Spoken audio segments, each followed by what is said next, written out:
44 past the hour. Time now for the must-read opinion pages. Let's start with David Brooks, and he writes in the New York Times in part this. It's called, by the way, the Republican Glasnost. Over the past month, the Republican Party has changed far more than I expected. There are increasing signs that House Republicans are willing to unite behind Speaker John Boehner so he can cut a deal to avert the fiscal cliff. There has been an epidemic of open-mindedness as Republicans try to win minority votes and create a version of their party that can be competitive in states like Connecticut and California. The Republicans may still blow it. If President Obama is flexible and they don't meet him part way, Republicans would contribute to a recession that would discredit them for a decade. But they are moving in the right direction and moving fast. These are first steps and encouraging ones. Really encouraging, and it's not just what they're saying, it's how they're saying it. Eric Cantor came on.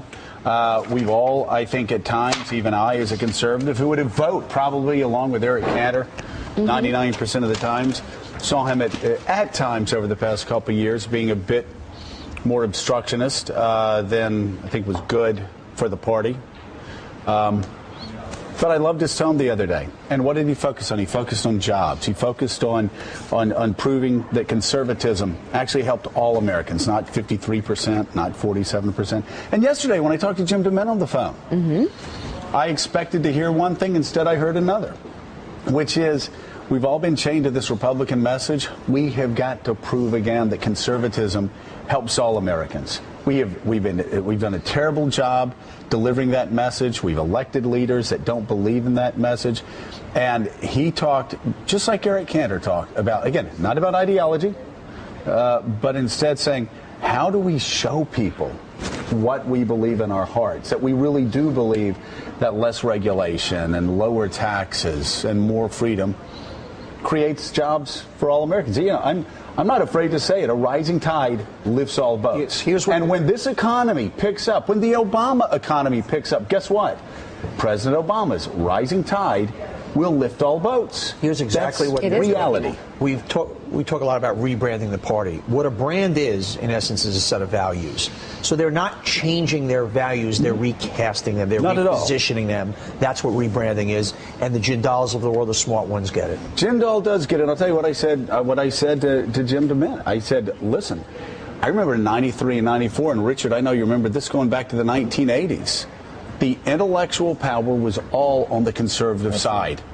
We were the trendsetters. What John Engler was doing up in Michigan, what other reform-minded governors were doing across the country on health care reform, on welfare reform, the Republicans, conservatives controlled it. As I said to Jim yesterday, there's been an anti-intellectual strain in this party for the past 4, 5, 6 years. It's now costing us millions of votes across the country and millions of dollars.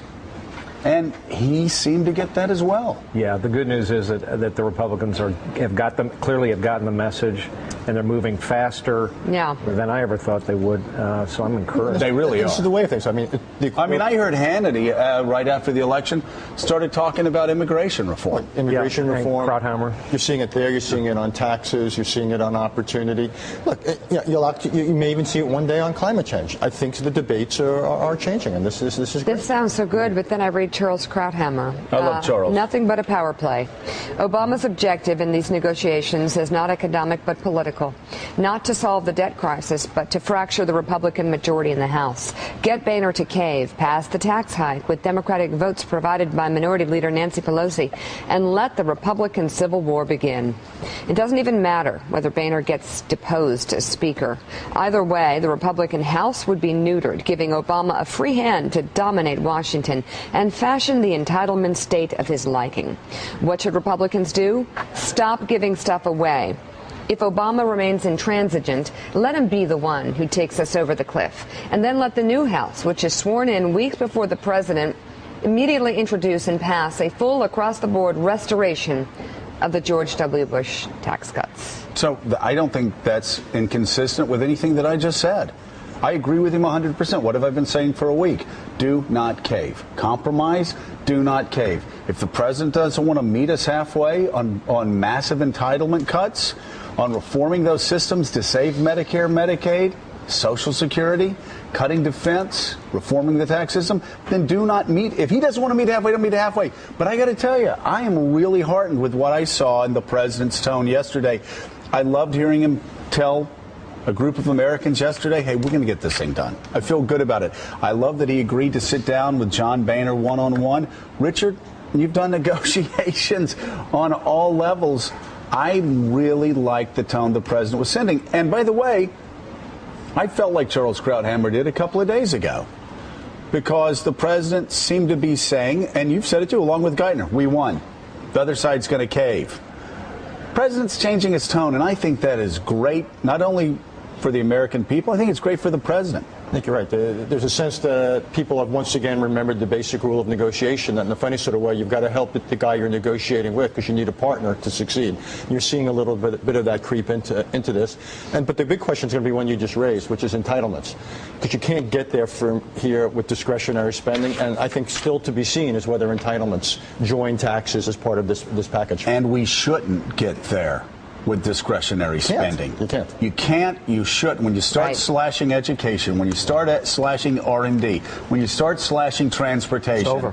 What you're doing is you're slashing about 3%, 4% of the budget, and you're leaving the parts of the budget that blow a hole in the deficit and destroy this economy over the next 20 years. By the way, we won't go over the cliff for all the reasons we're talking about, but even if we do, my friends in the street tell me it's not a disaster. It's baked in, because we're going to get it done even after the fact. So you're talking about a few points in the market. All right, we're just moments away. Joe and I will be removing.